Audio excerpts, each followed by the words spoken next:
Welcome to my channel.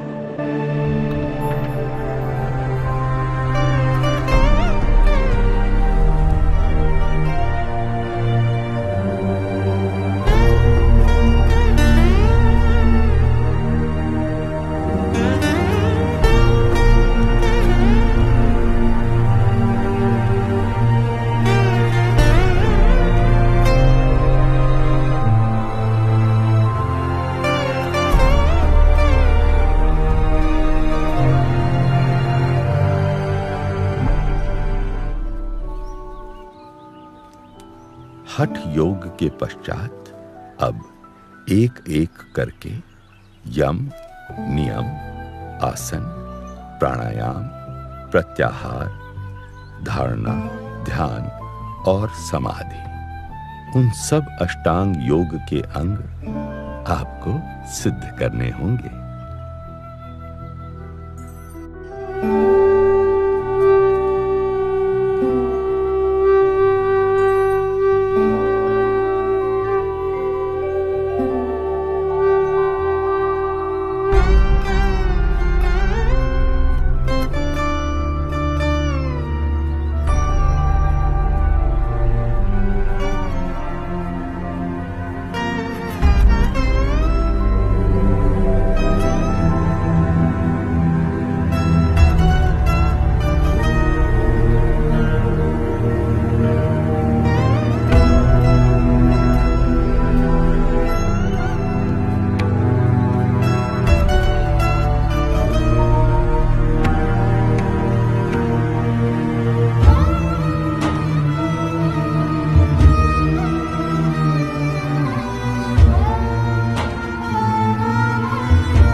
Gopal Yogi ji, मुझे समाधि की अवस्था तक अष्टांग योग का प्रशिक्षण देने के लिए धन्यवाद।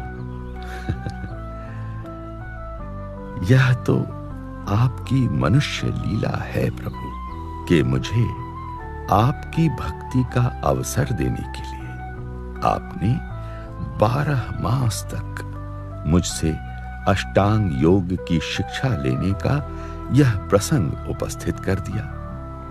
अन्यथा आपके योग से परे और कोई योग ही नहीं है प्रभु। आप तो सर्वोच्च साध्य ऐसे परमात्मा है।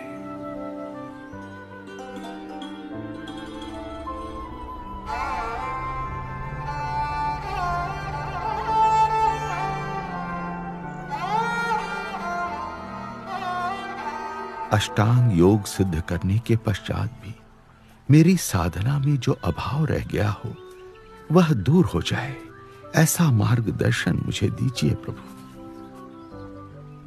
अष्टांग योग का फल निर्विकल्प समाधि की स्थिति है, पर माया के प्रभाव से उस स्थिति में भी बाधाएं आ सकती हैं। इसीलिए निर्बाध और परम कल्याण के लिए परमात्मा की कृपा से ब्रह्म के साथ अपने आत्मा की एकता करके शुद्ध गुणातीत ब्राह्मी स्थिति को प्राप्त करके परब्रह्म की भक्ति करना अति आवश्यक है। वही उत्तम निर्विकल्प निश्चय की स्थिति है और वही सर्वोच्च कल्याण है।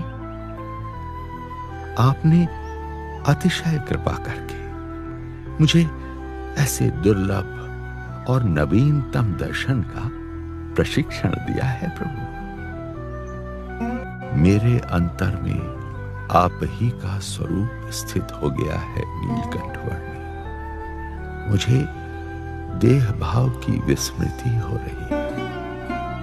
आपकी कृपा से मैं कृतकृत्य हूं नीलकंठवर्णी।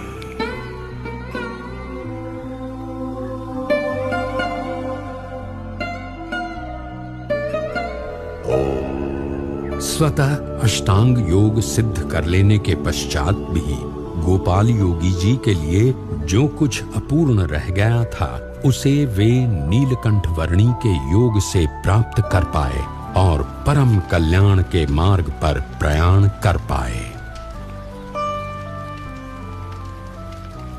पृथ्वी पर कई ऐसे जीव थे जो अष्टांग योग जैसी उच्च साधना तो नहीं कर पा रहे थे, पर किसी न किसी प्रकार से मोक्ष प्राप्ति के प्रयास तो अवश्य कर रहे थे।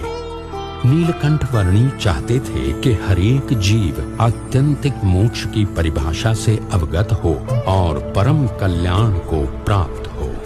इसी उद्देश्य की पूर्ति के लिए पश्चिम दिशा में जाकर बसने के संकल्प के साथ नीलकंठ वर्णी बढ़ चले अपनी अनंत कल्याण यात्रा के अगले पड़ाव पोखरा से होते हुए काठमांडू की ओर। Thanks for watching. Like, comment, subscribe.